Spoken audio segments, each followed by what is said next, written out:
today I thought I'd bake a cake for Thomas Brody Sangster and Ki Hong Lee because like they're just staying like right next door to me, and so I decided to invite them over for tea and cake. Just kidding, sort of. It's my friend Byron's birthday today, so I thought I'd make him a cake as like his birthday present. What? Because I'm nice and I like baking.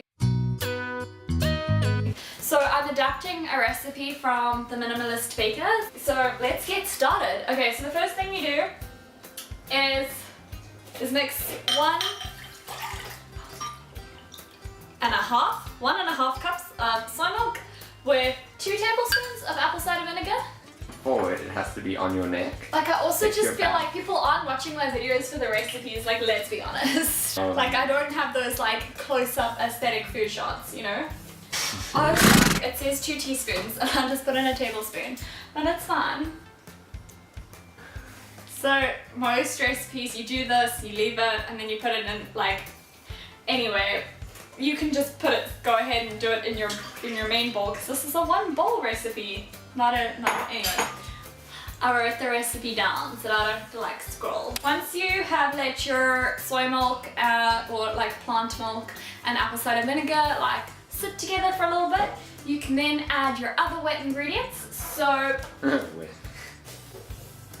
Minimalist Baker uses applesauce, but I am using 3 ripe bananas that I have mashed instead.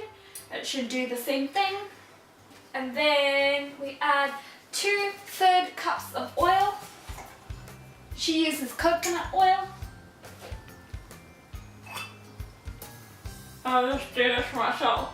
There's nobody in the kitchen who could help me. Well, there's nobody in the kitchen who wants to help you. Thanks, Matt. Oil, 2 teaspoons of vanilla essence, which I bought the other day. And I found a big one, which is exciting, because I didn't know you get big ones. I thought you only got those like really teeny tiny bottles, but then you have to buy new ones all the time, and that's lame. This is so scary. Okay, and then you add 1/2 cup of strong brewed coffee, or I don't know, like instant coffee. I just put lots of coffee in the instant coffee thing. Baking with a camera is like more stressful. Like baking is supposed to be my happy place, but like I have to get it right, you know? And you just mix it all together.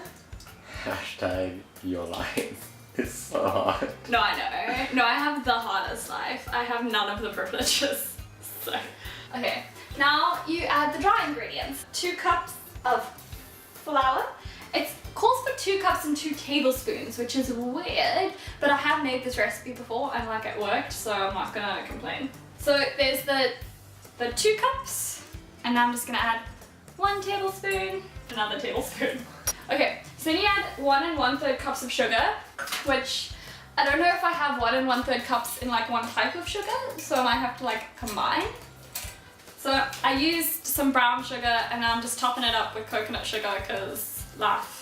And then 1 cup of cocoa powder, which is also a lot, but it's a big cake though. This is actually where it gets sciencey. It's like the baking soda and the baking powder because like they help it rise and be fluffy. Baking soda, 2 teaspoons. Baking powder, 1 teaspoon. Literally, knowing that you could use baking powder and baking soda, like in recipes, changed my vegan life. Because I never understood why my recipes weren't rising properly. And then one day I read a recipe that used baking powder and baking soda, and like suddenly things started rising, and it was like a revelation. And some salt. Now I just gotta mix it all together. When you did arms this morning, and then you have to still bake a cake. And you're just like, ow. How good does this look though? Right? It looks bomb. So the last time I made this cake, I just made 1 giant cake. But I'm thinking of splitting it into 2 layers, which it's never really worked out for me before, but I'm gonna try. This time I'm convinced it's gonna work. So we'll see. Okay, so now I have divided the batter, hopefully somewhat evenly, between 2 baking pans. We were nearly licking the spoon at the same time. So now I just need to put it in the oven. So I'll see you guys in like an hour. Okay, so it's later and the 2 cake halves have cooled down. I'm like terrified for this next part though. I've got to get them out of the cake pans in one piece. They came out in one piece. I'm so excited. I don't think that's ever happened to me before. Okay, so now I'm gonna stick the 2 layers together with like a peanut butter buttercream, and then like some jam. That'll sandwich the layers together, and then I'll make like a chocolate glaze and melt some chocolate over the top, because I feel like 3 icings is necessary apparently. To make the peanut butter buttercream, I'm making this up off the top of my head. So I'm just putting in peanut butter, icing sugar, a little bit of vanilla essence and some soy milk until I think it looks like icing. This is my peanut butter icing. I'm gonna put this on top of the 1 layer. It's gonna be like a giant peanut butter and jelly sandwich, except made with chocolate cake.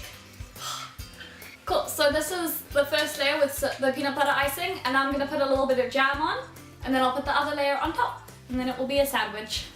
Oh my god, oh my god, oh my god, oh my god. Yeah, it's starting to happen. I did it, it worked. So now I'm gonna make like a basic chocolate glaze, which is just icing sugar, a little bit of soy milk, some cocoa powder, and vanilla essence.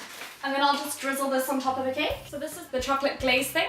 So I'm just gonna drizzle this on top. I melted some dark chocolate earlier, so I'm just gonna drizzle this now over the cake as well. Guys, I have never felt fancier in my life. Look how good this cake looks. I even wrote in letters, like in melted chocolate letters.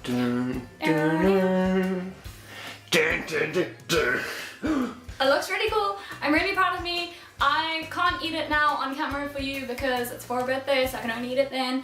But I'm pretty sure it tastes great. Comment, like, subscribe. Thank you for watching. Bye. Okay. I'm gonna put